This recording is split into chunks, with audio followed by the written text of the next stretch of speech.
Today we're going to read Jacob's Fantastic Flight, written and illustrated by Philip Watchenter.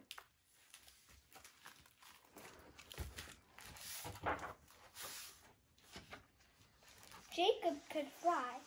That might sound crazy, but it's true. Jacob could fly.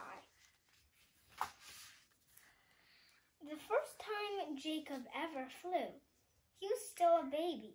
His parents were actually hoping he would finally start crawling, but he never got around to it. He just flew off instead. At first, his parents were pretty concerned because having a kid like that was a little weird. But as soon got used to him flying and figured, so be it. He's our son, and he's perfect just the way he is. That's it, the big red one. One winter, his family decided to take a vacation, somewhere warm, somewhere sunny, somewhere by the sea. So Jacob and his parents booked a nice hotel on the Mediterranean. Jacob didn't want a plane ticket. I'll fly there myself, he said. Well, well, well, said his mother. Then it was time to pack.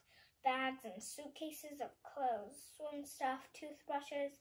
As for Jacob, his backpack was filled with essentials, cheese sandwiches, water, and a compass, just in case. Jacob went with his parents to the airport, where they all kissed goodbye and wished each other safe travels. The airplane whooshed away, and then Jacob took off too. Jacob passed on the long flight by counting animals. First, he counted 15 cranky cows and gave them a friendly hello. Later, he shared his sandwiches with 31 snacky squirrels.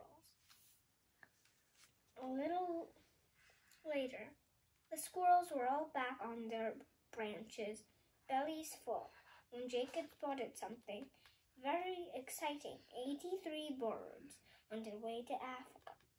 I think I'll fly with them, Jacob decided. And that's exactly what he did. He joined the 83 birds soaring over high peaks and low valleys. He saw a blue mountain, lakes and golden wheat fields, and smelled meadows full of flowers, beautiful. Flying with this daredevil flock of birds was incredibly fun.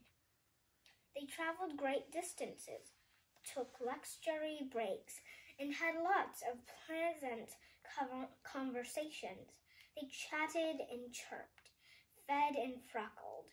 Goodness, what a wonderful trip. But then, something happened, which unfortunately does from time to time.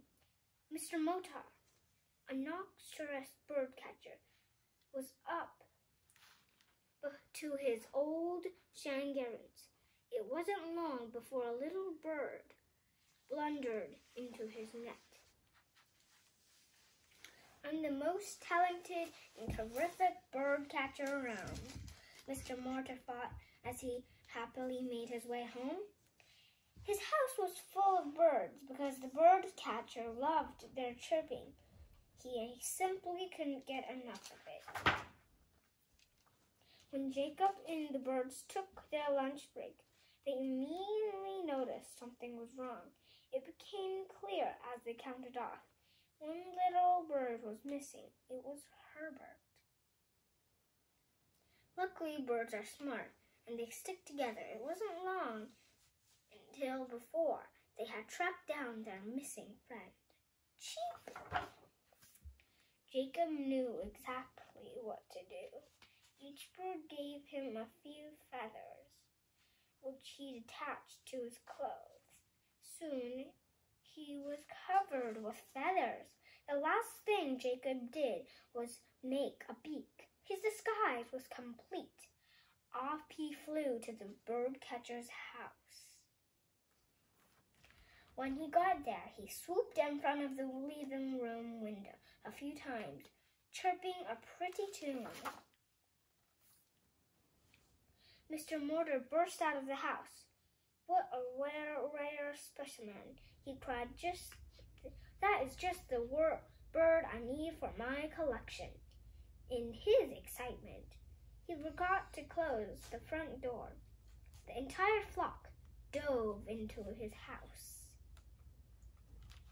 and flew back out with the countless cages. In a flash, the birds disappeared in all directions.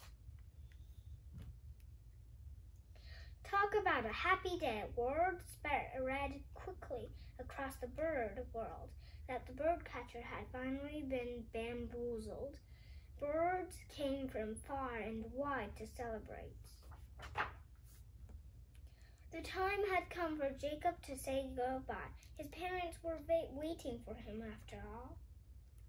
Little Herbert went with Jacob because he always wanted to take a vacation somewhere warm, somewhere sunny, somewhere by the sea.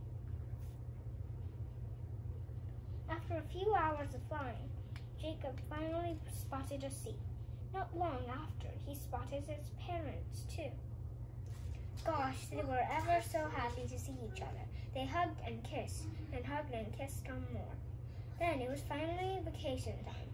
This way a vacation is supposed to be. Jacob and Herbert splashed in waves, lounged on the beach, played mini golf, drank tons of lemonade, and went to bed late every night, over and over. Jacob told his parents about all that his exciting journey. When it was time to go back home, Jacob didn't feel like flying there on his own. After all, school was starting on Monday, and it was better to be well rested for that. As for Herbert, he really wanted a window seat, and he got one too. That I like this book because it's filled with all different types of birds, and like all the birds save each other, like they depend on each other. Bye, I hope you like this book too. See you later.